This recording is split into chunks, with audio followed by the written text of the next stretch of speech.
Всем привет! Сегодня рассмотрим канцелярскую пишущую машинку Mercedes. Представленная видеомашинка выпущена в 1950 году и является одним из последних экземпляров этой замечательной линейки машинок. Машинка является характерным воплощением немецкой школы Пишмаша. Она сделана по высочайшим стандартам качества, необыкновенно качественная, надежная, долговечная. Эту машинку я купил на реставрацию. Реставрацию я закончил и выставляю на продажу. Цена 10 тысяч. Условия для покупки: самовывоз в Ростове-на-Дону или возможно отправить транспортной компании деловые линии. Рассмотрим функции этой машинки. Машинка была предназначена для профессионального использования в машинописных бюро профессиональными машинистками для печати больших объемов текста. У него довольно большой ресурс, который еще не выработан. У машинки средний износ. В ходе реставрации я восстановил полную ее работоспособность и демонстрирую функции машинки. Как обычно, установка бумаги. Для печати одновременно вкручивать хотя бы 3 листа одновременно, чтобы текст лучше пропечатался, поскольку резина вала уже от времени отвердела. И под машинку подкладывать мягкий материал для глушения лишнего грохота. Прикладываем лист на щиток каретки и прокручиваем вал от себя. Прижимаем бумагу планкой с 2 роликами.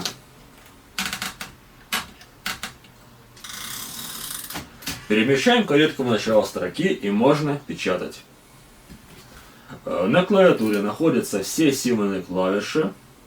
Здесь мы видим еще старую раскладку и один укен, включающий в себя полный русский алфавит. Циферные знаки не имеют цифр 3 и 0, они передаются буквами Z и O в верхнем регистре. 2 клавиши верхнего регистра. При нажатии на любую из этих клавиш часть каретки, так называемая полукаретка, приподнимается на строго определенную высоту и по валу ударяет верхний символ литерной колодки.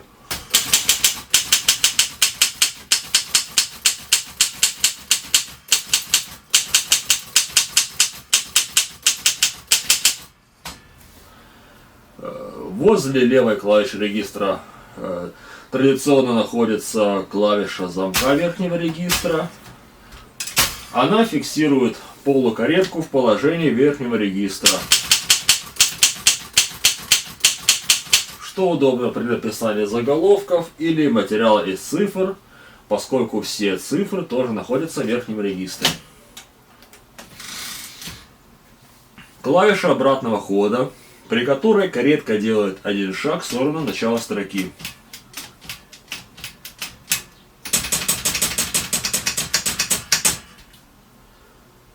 Клавиши табуляции. За табуляцию отвечает вот эта клавиша и 2 кнопки на передней части корпуса машины. Левая кнопка добавляет табуляцию, правая ее убирает, и при этой клавише каретка снижает под действием пружины.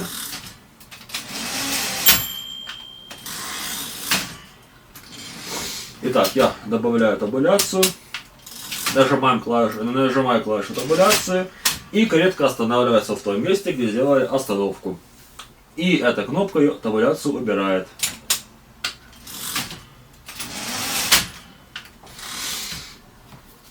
Табулятор нужен был для создания таблиц, и я в том числе его использую, если нужно сделать абзац. Далее. Селектор цвета.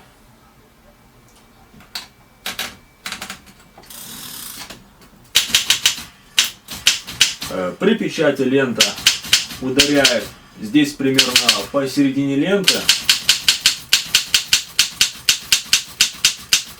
И можно поставить в крайнее положение от себя, и тогда литера будет ударять по нижней половине ленты, что актуально при двухцветной ленте.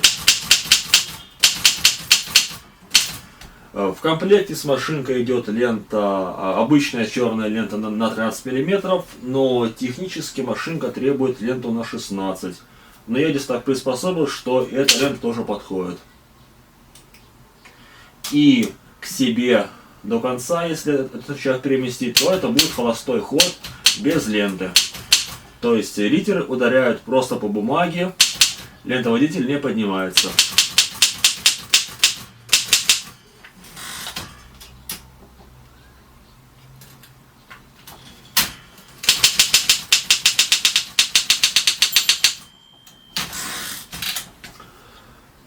В передней части корпуса каретки находятся два полеостановителя в виде таких ползунков. Левый отвечает за левое поле, правый за правое. На каждом из этих полеостановителей есть два таких рычага.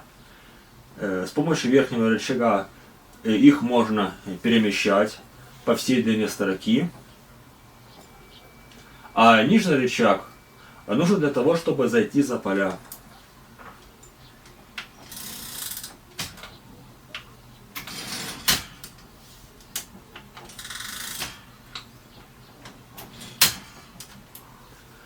Левый ставьте по началу строки, правый по концу листа. В конце строки звучит звонок, который извещает о том, что пора переходить на следующую строку. Теперь перейдем к каретке. На каретке находится интервальный рычаг.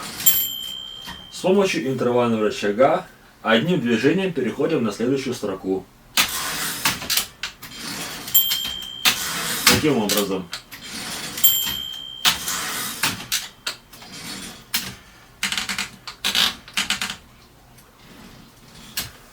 Для того, чтобы легко перемещаться по длине строки, есть рычаг свободного хода каретки. Он здесь двойной, очень удобный. Слева он находится здесь, возле ручки вала, а справа здесь.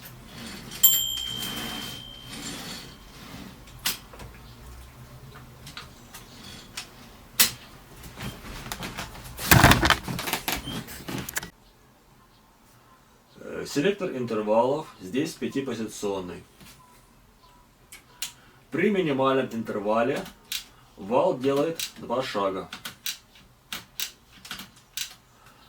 Вал движется по равномерным шагам с помощью трещотки. Слева на вале укреплено зубчатое колесо, которое взаимодействует с металлическим роликом, и получается равномерное вращение вала. Оно нужно для того, чтобы вал при печати не болтался и соблюдалась ровная строка. Итак, при минимальном интервале вал делает 2 шага, получается наиболее плотная ткань текста. При полуторном интервале уже 3 шага. И при максимальном тройном интервале 6 шагов.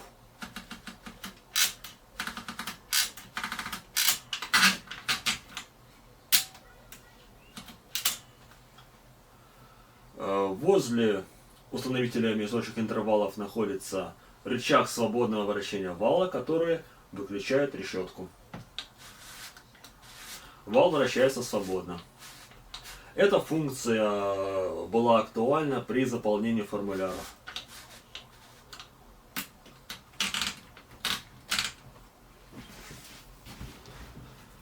Далее, справа на каретке находится рычаг освобождения бумаги. Бумага прижата к главному валу двумя рядами роликов, для того, чтобы при печати она не болталась. И для того, чтобы вытащить бумагу быстро одним движением, этот рычаг перемещаем к себе, и бумага легко вытаскивается. Для того, чтобы постоянно соблюдалось левое поле, на щитке каретки есть такой передвижной уголок. Он вроде называется бумага-направитель. И устанавливать бумагу нужно, когда этот рычаг нажат от себя, то есть когда валики прижаты к главному валу.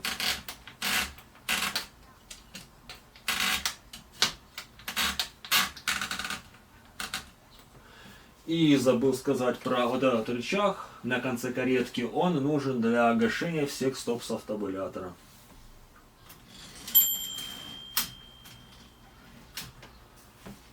Далее, в комплекте с машинкой идут две металлические катушки с установленной новой свежей лентой. При печати лента наматывается на одну из катушек и сматывается с другой катушки. В данном случае лента наматывается на правую катушку и сматывается с левой. В этой машинке используется старинная система лента-протяга, при которой правая катушка вращается против часовой стрелки, а в более современных наоборот. И, соответственно, левая катушка вращается по часовой стрелке, когда лента наматывается на нее. Для промотки ленты есть ручка за машинкой.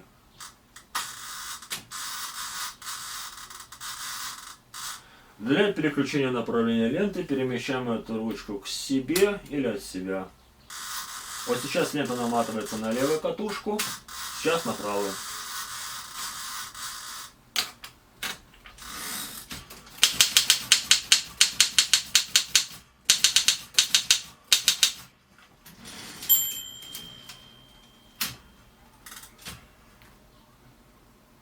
На этом все функции машинки. Машинка имеет каретку увеличенной длины, что делает машинку еще более тяжелой, чем если бы она была с короткой кареткой. Но с другой стороны, это позволяет закладывать листы большого формата. И, как по мне, улучшает внешний вид машинки. Машинка смотрится более капитально, так серьезно. Машинка станет, я думаю, хорошим украшением кабинета покупателя. И кроме того, что она довольно красивая, она еще и прекрасно печатает. Машинка имеет очень легкий и приятный ход клавиш с четкой отдачей.